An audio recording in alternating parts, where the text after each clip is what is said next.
Doctor NGR. మానవ హృదయం అతి విలువైందని తెలుసుకున్నారు కదా. మన ఆరోగ్యం కోసం తీసుకోవాల్సిన డైట్ గురించి తెలుసుకుందాం. పండ్లు, కాయగూరలు, గింజలు, పప్పులు, కందమూలాలు మానవుడికి ప్రకృతి ప్రసాదించిన అపురూపమైన వరం. ఆరోగ్యమే మహాభాగ్యం కదా.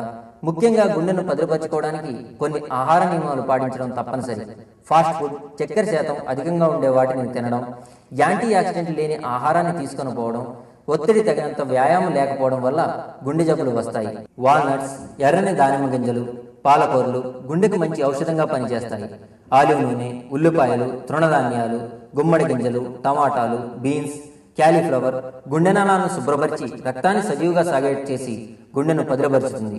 ఈ ఆహార నియమంతో పాటు ప్రతిరోజు ఓ నిర్ణీత సమయంలో వ్యాయామం తప్పనిసరి. ఈ వెస్ట్రన్ కల్చర్ మన మీద చాలా ప్రభావం చూపిస్తుంది. మన ఆహార అలవాట్ల మీద ఈ రోజుల్లో చాలా వరకు ప్రభావం చూపిస్తుంది. అందువల్ల మన ఆహారంలో ఎన్నో రకాలైన మార్పులు రావటం మనం చూస్తున్నాం. సో ఈ ఆహారపు అలవాట్లు మనం గనక గమనించుకుంటే కొన్ని మార్పులు చేసుకోవటం వల్ల మనం ఇలాంటి ఫుడ్స్ని మనం అవాయిడ్ చేసి మంచి ఆరోగ్యకరమైన సమతుల్య ఆహారం తీసుకోవటం వల్ల మన ఆరోగ్యాన్ని మనం కాపాడుకోవచ్చు. మన ఆహారపు అలవాట్లు మనం గనక గమనించుకుంటే గనక ఈ ఆహారపు అలవాట్లలో మనం చిన్న మార్పులు చేసుకోవటం వల్ల మనం ఆరోగ్యాన్ని ఎంతో ఇదిగా మనం తీర్చిదిద్దుకోవచ్చు.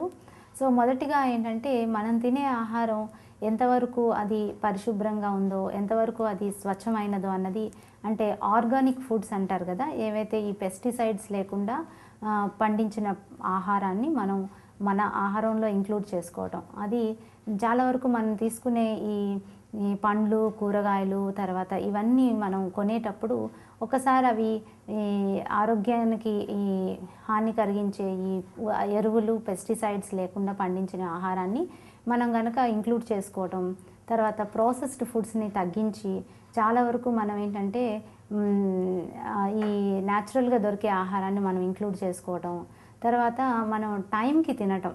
చాలా వరకు మనం ఏం చేస్తుంటామంటే ఈ సమయాన్ని పాటించడం చాలా వరకు మిస్ చేస్తూ ఉంటాము. సో మన జాబ్స్ విషయమే కాదు, తర్వాత మన ఒత్తిడి, పని ఒత్తిడి, తర్వాత మన యొక్క ఈ డైలీ రొటీన్ వర్క్స్లో పడిపోయి మనం ఆహారాన్ని ఎంతో నెగ్లెక్ట్ చేస్తుంటాం. సో అది టైమ్లీ మీల్స్ ఒకటి మనం కనుక కరెక్ట్ మెయింటైన్ చేయటం, తర్వాత ఆహారాన్ని మనం నమిలి తినటం అన్నది చాలా వరకు ఈ రోజుల్లో మనం చూస్తుంటాం. చాలామంది నమలకుండా మింగేస్తూ ఉంటారు. సో అది కూడా మంచిది కాదు. కాబట్టి మనం నమిలి నెమ్మదిగా దాన్ని తినటం వల్ల మన శరీరానికి అది మంచిగా యూటిలైజ్ అవుతుంది అనమాట. అబ్జార్ప్షన్ కానీ, అంటే బాడీకి అందటానికి చాలా వరకు అది ఉపయోగపడుతుంది. మనం సాధారణంగా చాలామంది ఈ మాంసాహారం తీసుకుంటూ ఉంటారు.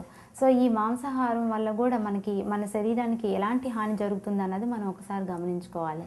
సో మనం తీసుకునే మాంసాహారం ఏదైతే జంతువులు మనం ఇచ్చేస్తున్నామో వాటికి ఎలాంటి హార్మోన్ ఇంజెక్షన్స్ కానీ అలాంటివి ఇవ్వకుండా మంచి సరైన ఆహారంతో ఇచ్చేసిన జంతువుల్ని కనుక మనం తీసుకోవటం వల్ల మన శరీరానికి ఎలాంటి హాని కలగకుండా అవి మనకెంతో నాణ్యమైన మాంసకృతులను మన బాడీకి అవి అందజేస్తూ ఉంటాయి. సో అంతేకాకుండా గుడ్లు, కోడిగుడ్లు మనం తీసుకుంటుంటాం. అవి కూడా అది సహజంగా వచ్చే కోడిగుడ్లను తీసుకుంటే చాలా వరకు మన శరీరానికి మంచిది. సో చికెన్ కానీ, తర్వాత మటన్ కానీ తీసుకునేటప్పుడు అది ఎక్కువ ఫ్రై చేసుకొని తీసుకునేదానికంటే అవి గ్రిల్ చేసుకున్నవి కానీ, లేకపోతే బాయిల్ చేసుకోవటం కానీ తీసుకోవటం వల్ల వాటిలోని పోషక పదార్థాలు ఇలాంటి వాటి నుంచి, ఇలాంటి మాంసాహారం నుంచి వచ్చే కొవ్వు పదార్థాలు మన శరీరానికి ఎంతో హాని చేస్తాయి. కాబట్టి ఈ కొవ్వు పదార్థాలు ఎక్కువ యాడ్ చేయకుండా మనం కనుక సహజంగా మాంసాహారాన్ని మనం తీసుకోవటం వల్ల ఎంతో శరీరానికి మంచి జరుగుతుంది. సో ఇలాంటి పాటించటం వల్ల మనం ఎంతో ఆరోగ్యాన్ని మనం జాగ్రత్తగా చూసుకోవటం వల్ల మన శరీరమే కాకుండా మన జీవితం కూడా చాలా వరకు మనం కావాల్సినట్లు మన దాన్ని మెరుగుపరుచుకోవచ్చు. చూశారు కదా ఈరోజు డాక్టర్ ఎన్జీఆర్ వచ్చే ఎపిసోడ్లో మళ్ళీ కలుద్దాం. అంతవరకు సెలవు.